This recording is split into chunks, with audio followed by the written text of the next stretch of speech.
Welcome to Life with David. I'm David, and today I'm continuing with the 24-switch keyboard that I'm developing for the Pico.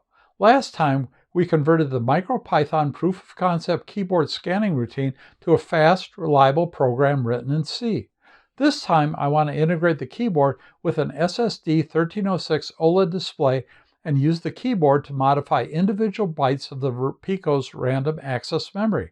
This is going to be a fun ride, eventually resulting in some inline assembly coding.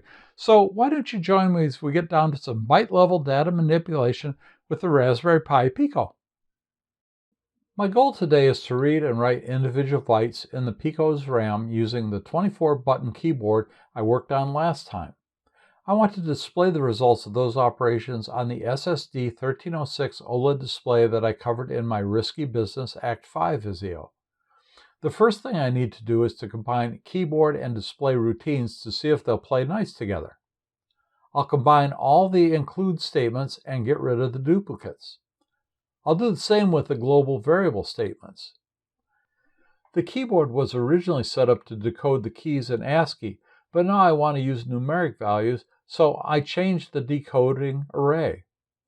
Next, I'll bring over all the functions for both the keyboard and the display. This includes the keyboard interrupt callback function, which I modified slightly to capture the values of the keys instead of their ASCII equivalent.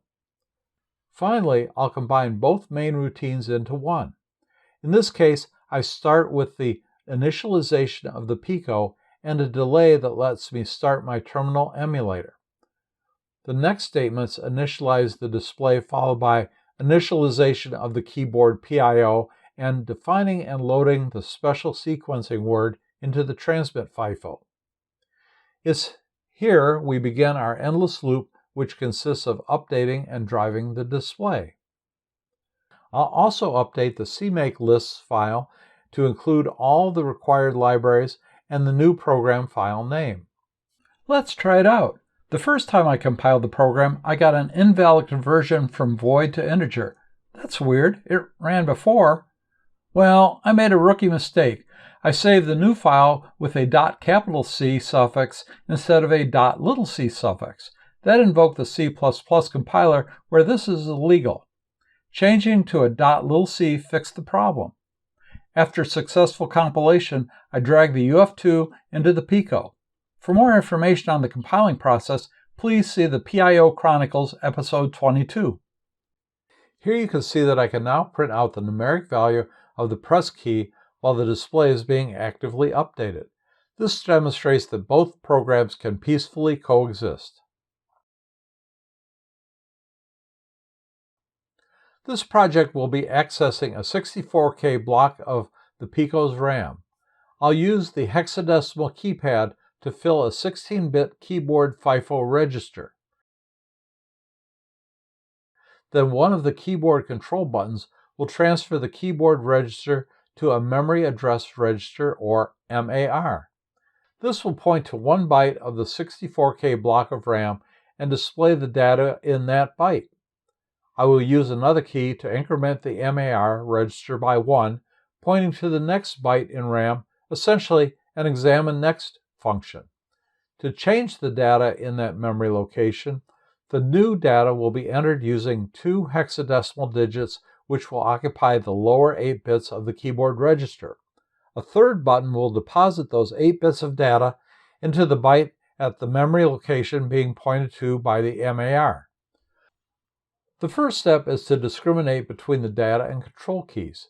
For this project, the most significant bit of the 1-byte key code is set if the key is a control key, and is cleared if it's a data key. Using bitwise operations in C, the state of the most significant bit is tested. If it's a control key, the program is branched to a switch where each control action is scripted. I'll get into the control keys later. If the key is data, then the value is entered into the keyboard register. The keyboard register is a 16-bit unsigned integer initially set to 0. When a data key is detected, the keyboard register is shifted 4 bits to the left, and the key's value from 0 to F hexadecimal is added to the keyboard register. The keyboard register contains the results of the last 4 data key presses. In my previous SSD1306 video, I developed a routine to display a 16-bit integer in hexadecimal on the display. I'll replace the demonstration value with the keyboard register. Here are the results. Next, I need to transfer the keyboard register into the memory address register and display the data at that memory location. Using Control key number 5, I will transfer the 16-bit keyboard register data into the MAR and then add the offset that locates the virtual 16K block of memory within the Pico's physical memory. I thought I could simply use a pointer to display the data at that memory location. However, it wasn't that easy. I want data from one individual byte. However, C only wants to get data on a 4-byte word basis using pointers. If I pointed to a memory location that wasn't on a word boundary, the program would crash. For instance, I could successfully get the word data stored at address 0000 hex, but not at 0001 hex. I could probably write a complicated C routine that would look at the address of the MAR, calculate the even word boundary that contains that byte, then extract that byte from the word data that the pointer returned. But for someone that prefers programming and assembly, that seems like a lot of work. I know I could do that in one assembly statement. Luckily, C provides for integrating assembly language statements into programs, inline assembly. With it, I can greatly simplify interfacing with byte-level data. The implementation varies between compilers. I'm using the GNU ARM compiler. The syntax will be different for other platforms and other compilers. We'll look at a couple functions to see how inline assembly works. I'll create 2 functions, read 1 byte and write 1 byte. Both functions access the memory location stored in the MAR, which is the full 32-bit physical address of a byte of RAM. Read 1 byte returns the value of the data in that 1 byte of RAM, and write 1 byte deposits the value of the lower byte of the keyboard register into the byte of RAM specified by the MAR. Let's look at the details. I'll create an 8-bit unsigned integer function called read 1 byte. Memadd is a 32-bit integer representing the physical address of 1 byte in RAM. I declare read data as an unsigned 8-bit integer that will hold the byte data from the memory location. The next statement is the core of inline assembly.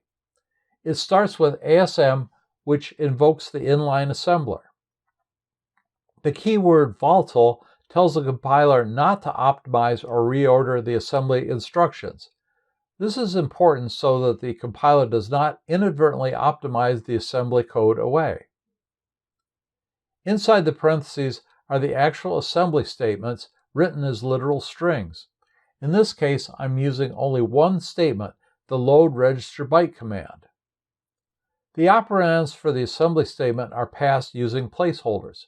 I'm using an older style where the placeholders are represented by %0, %1, %2, etc.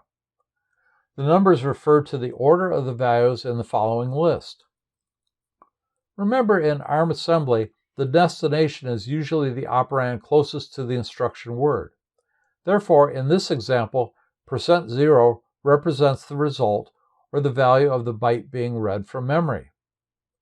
Likewise, %1 is the placeholder for the variable representing the address of the memory we're accessing. I follow the assembly statement with the literal quote \n \t quote. This improves readability if multiple assembly statements are chained together. In that case, each assembly statement would have its own line. The variable list is next. The assembly statements are followed by a colon. The next entry represents the placeholder %0. It started with the literal quote =R quote, indicating the results of the inline assembly operation. This is followed by the C variable name read data in parentheses. This is the C variable that will hold the results of the operation. Another colon is used to signal the start of the input operands. These are started with the literal "R" followed by the name of the variable in parentheses. If there were additional input operands, they would follow a comma using the same format, that is, the literal "R" followed by the name of the next variable. The order of the inputs corresponds to the number of the placeholder, that is, %1 for the first input, %2 for the next one, etc. There's another optional list that I don't need in this example, the clobbered registers list. If I were modifying specific registers in my assembly code, I would add those to this list to tell the compiler to avoid using those registers around this code. The ASM statement is closed with a parenthesis. Finally, I return the byte data I read from the memory location. The other function is similar, except write1byte has no outputs, so it's simply a void function with two inputs. A 32-bit unsigned integer that represents the physical memory address we want to write to, and an 8-bit unsigned integer that is the data we want to write. The inline assembly statement starts with ASM and volatile, just like the previous example.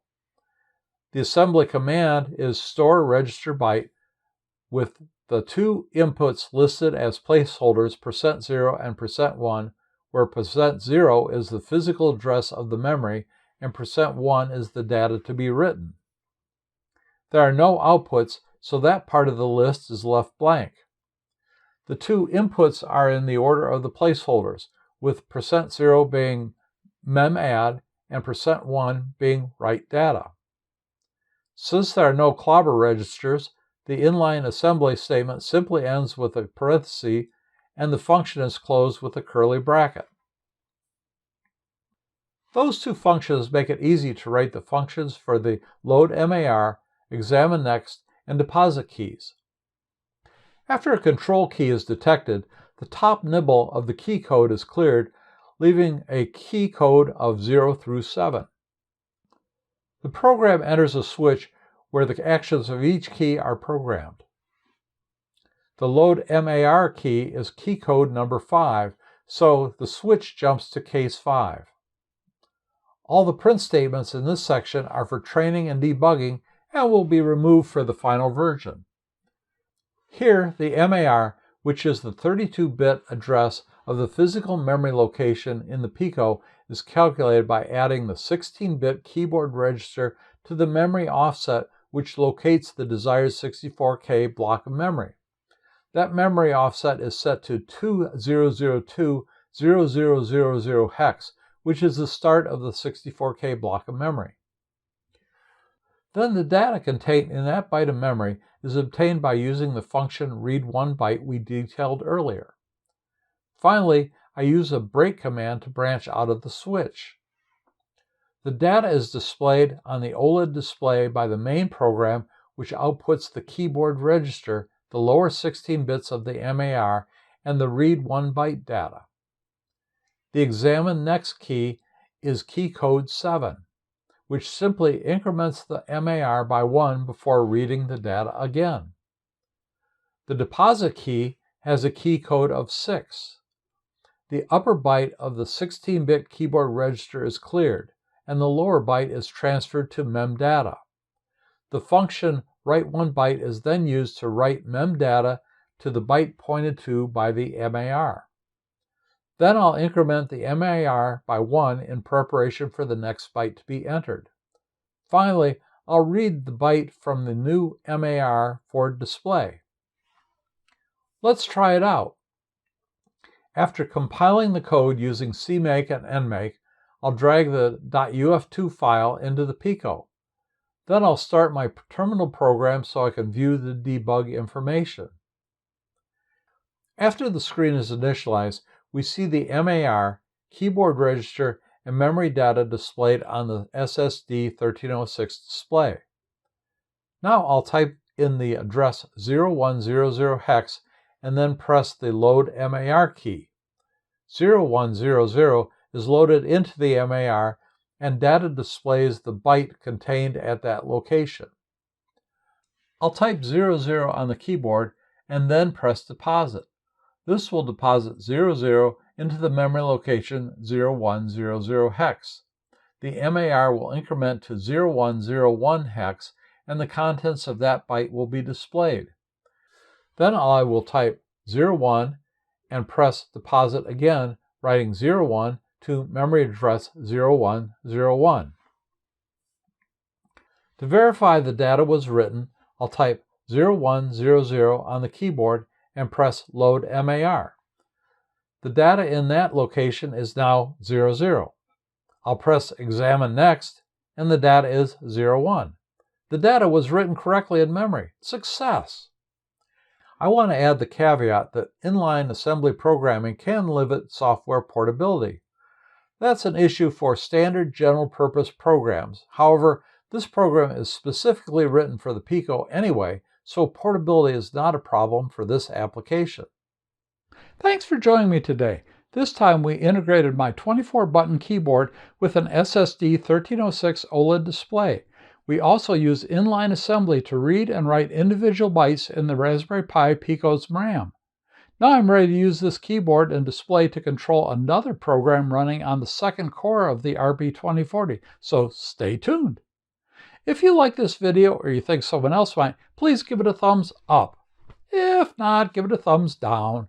The more likes this video has, the more YouTube will recommend it to others. Also, please leave a comment or suggestion for things to do. I hope to do more of these videos, so please subscribe and click on the bell for notifications of new videos. Let's get together next time for another day in Life with David. See you soon!